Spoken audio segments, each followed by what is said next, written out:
Tonight, as we celebrate Women's History Month, we are honored to recognize an extraordinary journalist whose work has made a global impact. Our guest is Emily Francis, an Emmy Award-winning journalist with over 25 years of experience in television as a host, anchor, reporter, interviewer, and producer. A Malibu native Mhm. and cum laude graduate of the University of Pennsylvania's Annenberg for Communication, Emily's passion for storytelling has defined her career from the very beginning. She rose to national prominence in New York City as the entertainment anchor and celebrity interviewer for WPIX Morning News, earning multiple Emmy Awards, including for her live Oscar red carpet coverage after starting her career at WCBS News. After making Aliyah in 2013, Emily joined I-24 News English, an international network reaching millions worldwide. She now hosts and produces Holy Land Uncovered and Jewish World Weekly, and continues to report powerful human interest stories, especially in the wake of October 7th. Known for her warmth, building interview style, and compelling storytelling, Emily is also the founder of Bana Productions. Tonight, in honor of Women's History Month, the Global Women Media Alliance Jerusalem proudly honors Emily Francis for her outstanding contributions to media. Please give a warm welcome to Lifestyles, Emily Francis. Oh, what an introduction. I love you. Thank you Oh, I so much love for this you. honor. I've never received such a wonderful honor. You've just started my 2026 with a reason to smile. Thank you so much. Oh, you're welcome and so deserving. I mean, you Thank do you. such great work. And tonight we want to amplify and highlight why we are honoring you as a woman of faith in media. Mm. You know, when you think about your journey and career, you've had such a wide-ranging career from local news to international broadcasting. And when you look back, what moments would you say most shaped you as a journalist? Wow, what a question. First of all, again, I'm so honored that I am. It's funny because I'm not used to being the one interviewed on the other side and having to tout my own accomplishments. But I have to say, ironically, as we're doing this interview, it brought me back to 25 years ago. My first reporting job was in Tucson, Arizona, where there's news coverage, global news coverage over the disappearance of the mother of Savannah Guthrie from the Today Show. It's bringing me back to that moment when I first arrived there with no only producing experience, a young, ambitious journalist, and it was my first on-air reporting job.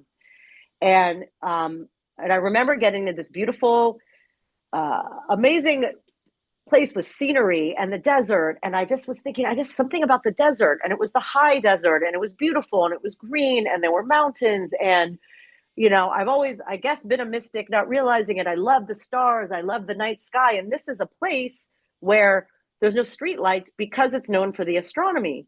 Mm. And I remember, um, shortly thereafter, there being a major, major news story. And I had no experience whatsoever at doing live reporting. And um, I just remember being terrible. The light would go on, and I was like, blah, blah, blah, blah, blah, blah, blah. What do I do? What do I say?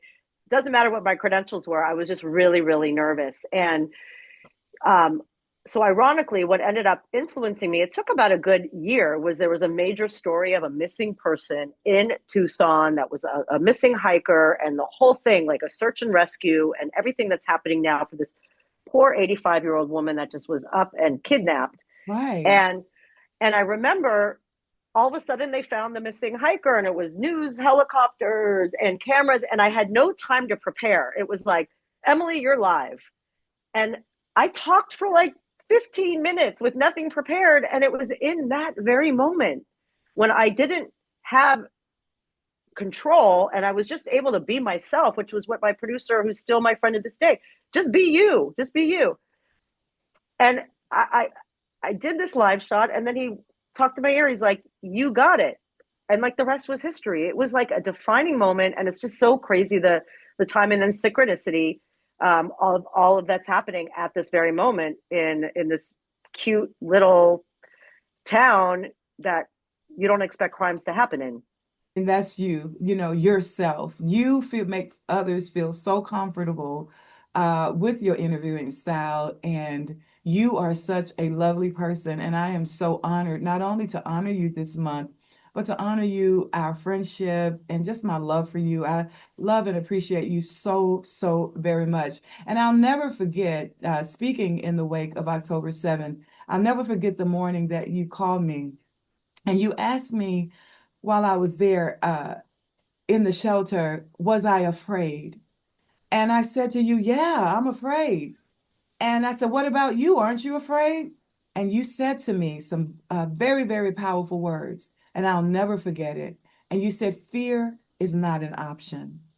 So you are such a wonderful, wonderful, wonderful person, and just just your warmth and making people feel comfortable, and it's just amazing. So I just needed to say that. Well, girl, it's Um, so mutual. I mean, we got ourselves through those first days. And yes, I think I was on adrenaline. Maybe I wasn't afraid because I had you.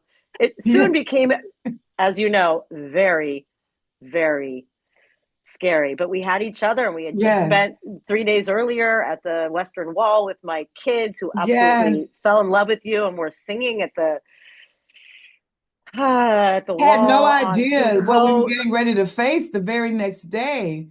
And your words shook me because I had never gone through anything like Neither that. I had mean, I. I know. That's right. why Well, I can't neither believe I had said that. the whole country of Israel.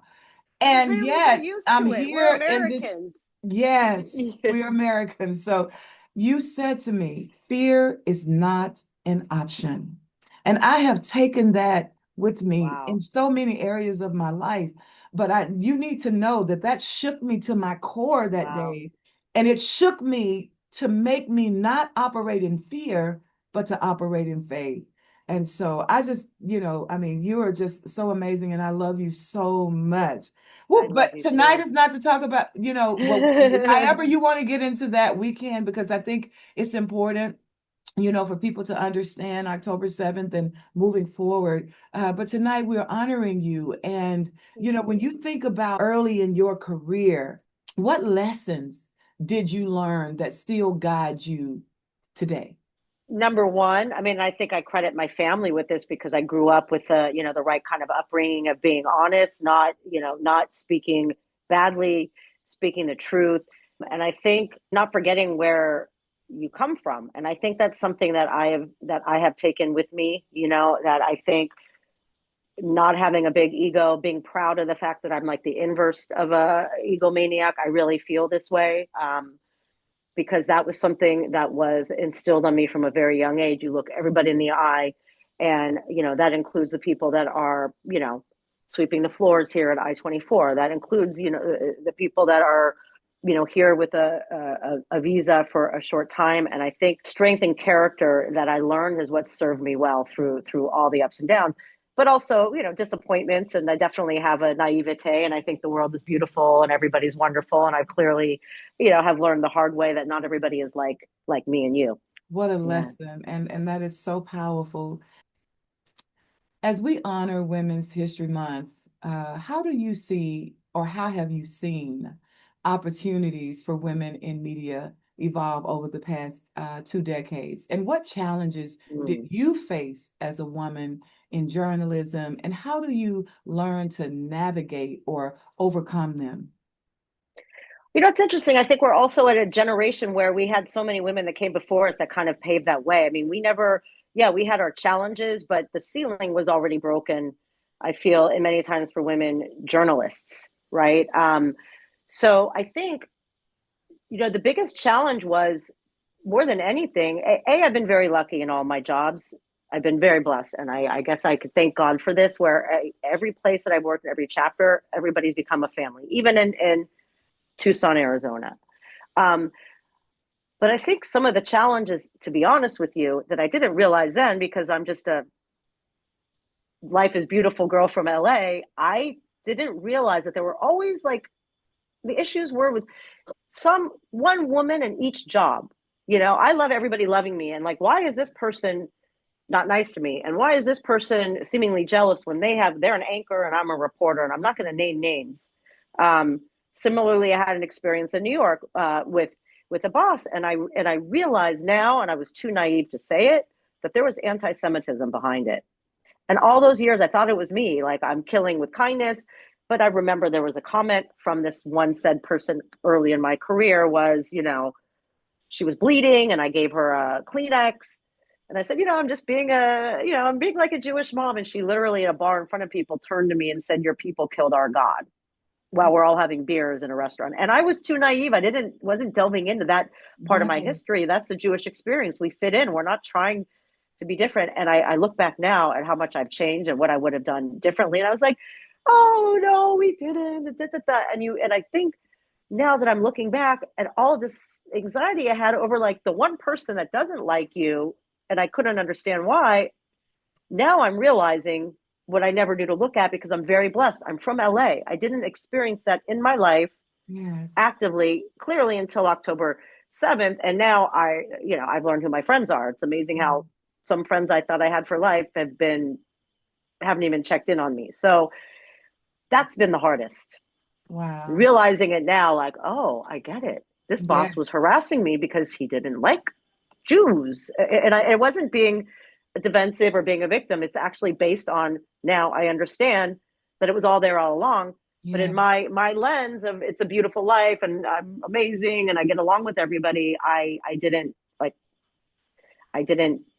even think to look at it, because I didn't grow up with any of these things happening like my colleagues from France or other Right. countries where it's really in their face. Yes.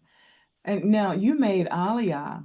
And so, making Aliyah and reporting from Israel added an entirely new dimension to your work, speaking in terms of, Yeah. you sharing that experience with us. How did that transition change your perspective as a journalist and storyteller and that experience that Mm. you had? Um, that's a really good question. When I first came here, I was like, again, I came here because I really went on a spiritual journey, and I love the Torah. I love history. It just opened up something in my aura that led me here. It wasn't like my life was leading me to Israel, but I felt a calling and I felt a pull, and it was really like, okay, I feel it was God saying I have to be here and be a light upon nations. It wasn't based on any ego. It was just something I felt called to do. And I Mhm. didn't get the job when I moved here. I moved here with two babies. I didn't even have a job when I moved here. It was like I just felt like I had to come here. And it was and so the first couple of years was like an awakening for me spiritually, and also as a mother. I got married and had kids later, my late 30s. Mhm. And every holiday the kids are at their little gone, and it's Tu B'Shvat, and we're studying how trees defy gravity, and each thing, it was like I was living this experience of understanding what it means in a way that the kids didn't understand. I was like a kid. I'm like, ooh, Tu B'Shvat, we're planting trees, the holiday of the trees. I didn't know what it was as a kid. We didn't talk about these things. Mhm. Um, but the intention was, and when I met you, when I was hosting Holy Land Uncovered, I was really living the dream, because everything I got to do and curate was exactly that. Was um, a the history, all of the holidays, interviewing priests, interviewing Christians, interviewing doing specials on Easter, doing the Feast of the Tabernacles, and then the first time that I interviewed you, when you came to Israel, and that was like we were connected by our souls in that first meeting, and then to top it off with you know the cherry on top, which was the Women of the Bible tour that we were able to be a part of. I mean, who would think that was what, July? Yes. And I put the whole show together with everything, and then it didn't, and then October 7th happened, and finally it got on the air. But there's a purpose here. That's But the right. past few years has really been a test. I'm just now feeling better. Like it really, really took a toll. Like I went through last year for the first time in my life being like, why did I move here? I made a mistake. I sold my apartment. Like I can't go back. My family doesn't want me and my kids going into bomb shelters. Like it was really a God, why did I Yeah. have to like why did I do this? Yes. Um, so there's been a lot of, you know, ups and downs, but I really had a dark moment in the past year. Like, Yes. why did I do this? I'm such an idiot. I could be living in the US and but then that wouldn't be the right place for me either. I could only do what I feel I'm chosen to do here from Israel. No one's going to care. My old TV channel, we wouldn't be able to do the Women of the Bible tour and you and I like that Right. wouldn't not that it has anything to do with race, but it's not of interest. Yes. Here it's of interest and we It's could talk about shared history. yes. Oh, that's so beautiful. Because I mean, reporting, for a global audience, it can be very complex. Yeah.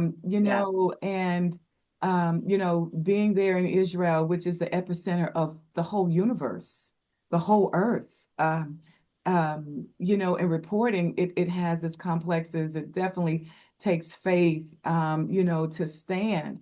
And so when you Mm-hmm. look at that, how do you balance sensitivity, accuracy, and impact when covering stories that resonate worldwide?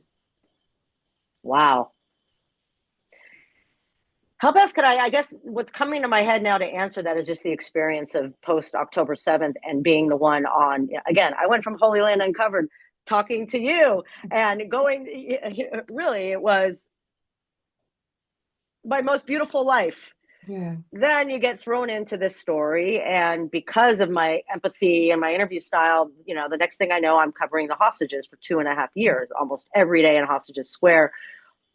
I used to interview celebrities. Now it's, on speed dial, it's the families of these hostages. And it was a pull of I think there was a lot of adrenaline and okay, I don't know anyone. I don't have any family members. A guy like, okay, I'm the one, I'm responsible. I want to hug you. I want to, Israel high and, da, da, da, da, da, and all this energy I had, which was very much, I guess, typical when these things happen, um, that I didn't feel, I felt like I got too, it's not that I got too close to it. I'm an empath. So I couldn't help but go all in. And I Mhm. think Yes. that's what's challenging as a journalist, especially when you are the story, to have that, you used to be able, like all the years in New York, I would cover a fire, someone would die, it would be awful. But like, there was a separation between me as a journalist, but this was personal. Yes. So I'm crying. All these things you think that are real human experiences. I mean, for months, like anytime I was like on the air, I would just start crying.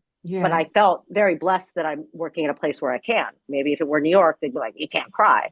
Yeah. So I think it allowed what's inside to come out and not having to put on this hat of I'm a reporter and blah, blah, blah, blah, blah. Like I Hmm. was trying to do it, but I was also the part of the story. So Yes. it's still being processed. I think this is one day I will write a book. Oh, I most have to I have to definitely. find the time. It even starts well before October 7th. I have a lot Yeah. to share. What am I going to have the time? Yes. Since October 7th, your reporting has focused heavily on human stories and Yeah. and and I watched you and I watched you carry the burdens of the parents and who had missing family members. And I saw you carrying the burden in such a difficult time. You are known for your warmth and your ability to deeply connect with people on camera, not just the ones who you're reporting about, but those who you are reporting to. What do you think is the key to really earning trust as an interviewer? Honestly, I think the key is something I think you could relate to. You either have it or you don't. The camera doesn't lie, you know?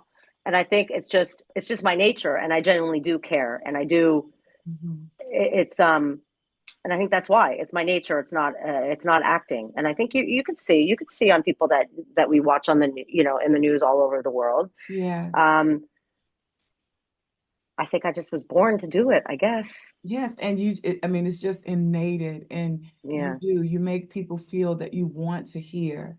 And I think that that's a very rare Thank gift you. that God gives us. Thank So let's you. talk about your entrepreneurship and your creativity because you have much. Mhm. Now, you founded Bana Productions in Yeah. 2021.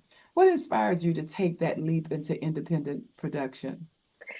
Well, it's funny. I always had ideas. It wasn't enough for me to come in and do the news and then go and get my nails done. I don't know. I always had this. I know, even in New York, I was like, I'm interviewing celebrities. I came up with an idea of stars behaving gladly. Let's do a show about charity. I always,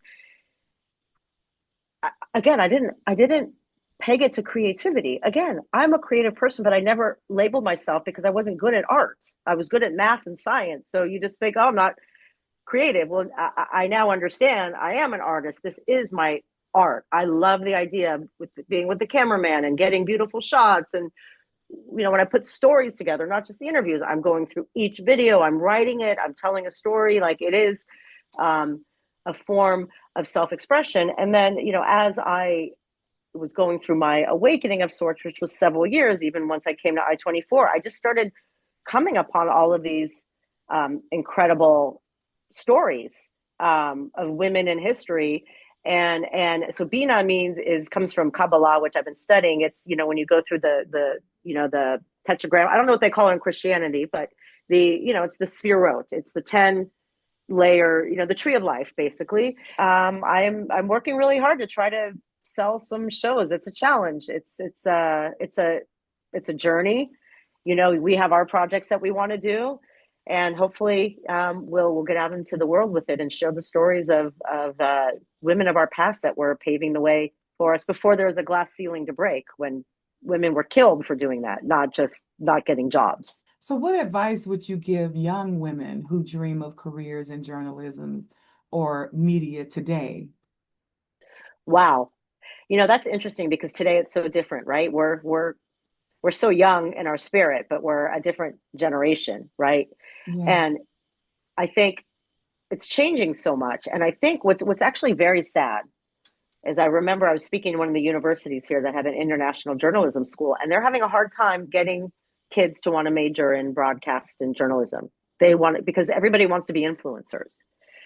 So I don't really know the answer to that because it's it's such an important role, but also it's being diluted in today's world that everybody's an expert and everybody has a podcast and everybody is an influencer, that the news business as we know it has really become a dinosaur.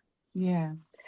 And that's what's sad is I don't even have the advice because I don't even there's not even an industry that we're used to for people. I guess what I'm trying to say is if people you have that fire in you that you're meant to be a truth warrior and to go for truth, you have to do it. Yeah. But I feel that in today's world, it's harder to find that outlet because it's more than just let's just get a great job on a CBS station. It's you have to be an entrepreneur. You have to like doing Instagram reels and TikTok and all of these things, which to me is a Yeah. really big headache. It's really Yeah. hard, when young people today are growing up doing this stuff. Mhm. Like for us to learn it, like I'm doing well enough, but I just don't there's so much more I think that has to go into it because then you have to promote yourself and how many followers do you have and does that Yeah. it's really a gray area that I don't know the answer. I hope that there will be a new generation of journalists that are going to understand in today's fractured world, as we're seeing on the right and the Yeah. left, everything is liberal media, conservative media. Like what happened to good old nightly news Yeah. or Nightline, whatever it is. It's hard to find where that niche is going to be in a way that because people will, anyone is an expert and people will believe stuff that are lies. It's really scary. Yeah. It's very scary. Yeah. So I hope that, we're going back and forth. The pendulum, I know you believe this too. You'll eventually land in the middle and hopefully that'll be the next incarnation of our world. And same when it comes to who our leaders are. I mean, it's terrible on both sides. You want to pray that there are good people like you and me in school that want to change the world and be the ones bringing America back. You know what I'm saying? Like it's Yes, bringing hope back, bringing, because everybody just the hates politics. fundamentals Why of would I life want to back. subject myself to this? But Yeah, like that's what we need. That's yeah, what we need. yes. So when you think about legacy, the legacy that you hope to leave, what do you want your work to be remembered for? I want to be I want it to be remembered for being honest, being vulnerable, being emotional, being relatable, and it's funny. I've never thought about it. I just do it. I just want to be. I want to be. I want to know that I made an impact with. Yes. As my friend Fran Drescher, the nanny, she's my friend, she's like, it's not a revolution, it's a velvet revolution. I want the soft, tender touch to be the change, not by Yeah. banging it down somebody's head. This has been such a wonderful time just together and you sharing with our viewers. And so thank you so much, Emily, for your honesty, your courage, and your unwavering commitment to meaningful storytelling. Like everyone can feel your passion. Your work reminds us that journalism at its best is not just about reporting facts, it's about giving advice. It's about creating connection and shining light where it's needed most. I want to make sure that the world knows your work and embraces you. And so, on behalf of the Global Women Media Alliance, Jerusalem, and in celebration of Women's History Month, we are so proud to honor you for your extraordinary contributions to media and for paving the way for future generations of women journalists. So thank you so much, Emily, for Thank joining us. And you. I thank you love for the you. stories that you Mwah. continue to tell. Thank you for your friendship. Thank you for your love. And we are just championing you on I into love you greater so heights much. this year. Thank you so much for this honor. Thank you.